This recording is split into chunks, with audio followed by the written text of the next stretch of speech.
দুপক্ষের অনড় অবস্থানের জন্য মেডিকেলে ছাত্র নির্বাচন নিয়ে জট কাটল না। স্বাস্থ্য সচিবের সঙ্গে দেখা করে স্বাস্থ্য ভবনে বেরিয়ে কলেজের অধ্যক্ষ ইন্দ্রনীল বিশ্বাস জানিয়েছেন 22শে ডিসেম্বর ছাত্র সংসদের নির্বাচন সম্ভব নয়। ছাত্র সংসদ নির্বাচনের দাবিতে অনড় রয়েছেন কলকাতা মেডিকেল কলেজের পড়ুয়ারা। গত বৃহস্পতিবার থেকে এই দাবিতে তারা অনশন করছেন। তবে এখনো পর্যন্ত নির্বাচন নিয়ে স্বাস্থ্য ভবন থেকে কোনো সবুজ সংকেত আসেনি কলকাতা মেডিকেল কলেজের কাছে। এই অবস্থায় অনশনকারী পড়ুয়াদের পাশে দাঁড়ালেন তাদের অভিভাবকেরা। বৃহস্পতিবার সকাল থেকে 2 ঘন্টার প্রতীকী অনশনে বসেন তারা। বৃহস্পতিবার অনশনরত পড়ুয়াদের অভিভাবকরা অধ্যক্ষের সঙ্গে দেখা করে অবিলম্বে নির্বাচনের দিন ঘোষণার দাবি জানান। অধ্যক্ষ তাদের আশ্বাস দেন বিকেল 5টার মধ্যে এই সমস্যার সূত্র খুঁজে বার করার চেষ্টা করবেন। এরপরই অধ্যক্ষ, উপাধ্যক্ষ, স্বাস্থ্য সচিব নারায়ণ স্বরূপ নিগমের সঙ্গে দেখা করতে স্বাস্থ্য ভবনে যান।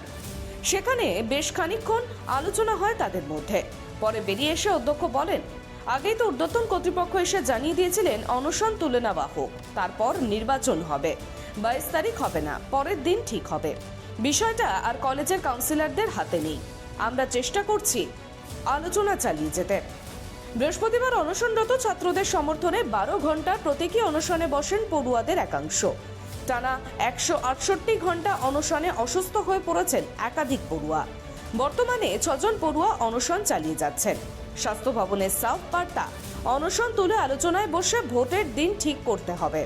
অন্যদিকে অনড় পড়ুয়াদের দাবি 22 তারিখ ভোট হোক। ফলে বৃহস্পতিবারও জটিলতা কাটল না মেডিকেল কলেজে। গত মঙ্গলবার নির্বাচন নিয়ে স্বাস্থ্য ভবনে বৈঠক হওয়ার কথা থাকলেও বৈঠক হয়নি। নির্বাচনের দাবিতে ধর্মতলা পর্যন্ত মিছিল করেন মেডিকেল পড়ুয়ারা। তাদের মিছিলে যোগ দেন প্রেসিডেন্সি, বিশ্বভারতী, যাদবপুর, কলকাতা এবং আলিয়া বিশ্ববিদ্যালয়ের পড়ুয়ারা। রাজ্যের স্বাস্থ্য সচিব নারায়ণ স্বরূপ নিগম প্রথমে পড়ুয়াদের অনশন প্রত্যাহারের আর্জি জানান। পরে স্বাস্থ্যমন্ত্রী চন্দ্রিমা ভট্টাচার্য পড়ুয়াদের সঙ্গে কথা বলে অনশন তুলে নেওয়ার অনুরোধ জানান। কিন্তু কার্যত খালি হাতেই ফিরতে হয়েছিল স্বাস্থ্যমন্ত্রীকে। এরপরেই স্বাস্থ্য ভবন থেকে স্পষ্ট করে জানিয়ে দেওয়া হয়, রোগীদের স্বার্থে হাসপাতালের ভেতরে কোনো রকম আন্দোলন করা যাবে না।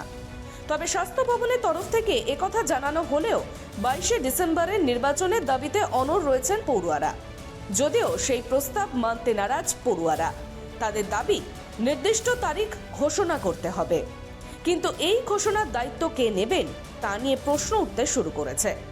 বরিষ্ঠ চিকিৎসকদের একাংশের প্রশ্ন, পড়ুয়া ও নবান্ন নিজেদের সিদ্ধান্তে অনড় থাকলে আন্দোলন কি আরও দীর্ঘায়িত হবে না?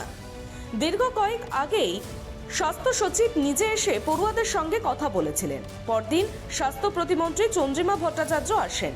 এদিন অভিভাবকদের প্রতীকী অনশনের বিষয়ে জানতে চাইলে মন্তব্য করতে রাজি হননি চন্দ্রিমা। স্বাস্থ্য প্রতিমন্ত্রী ও স্বাস্থ্য সচিব ঘুরে যাবার পর থেকে পড়ুয়ারা অভিযোগের আঙ্গুল তুলেছেন শাসক দলের বিরুদ্ধে। অন্যদিকে মেডিকেল কলেজের পড়ুয়াদের পাশে দাঁড়িয়েছেন অপর্ণা সেন। পাশাপাশি নির্বাচন না হওয়ার ইস্যুতে রাজ্যের শাসক দলকে কাঠগড়ায় দাঁড় করিয়েছেন তিনি। এর আগেও একই ইস্যুতে রাজ্যের শাসক দলের সমালোচনা করে ভিডিও বার্তা দিয়েছেন বিশিষ্ট নাট্য ব্যক্তিত্ব কৌশিক সেন। এখনও ছাত্র সংসদ নির্বাচনের দিন ঘোষণা করেনি মেডিকেল কলেজ কর্তৃপক্ষ। তারা স্বাস্থ্য দপ্তরের নির্দেশের অপেক্ষায় রয়েছে। অন্যদিকে নবান্নের সবুজ সংকেতের অপেক্ষায় রয়েছে স্বাস্থ্য দপ্তর। Bureau report, tribe TV.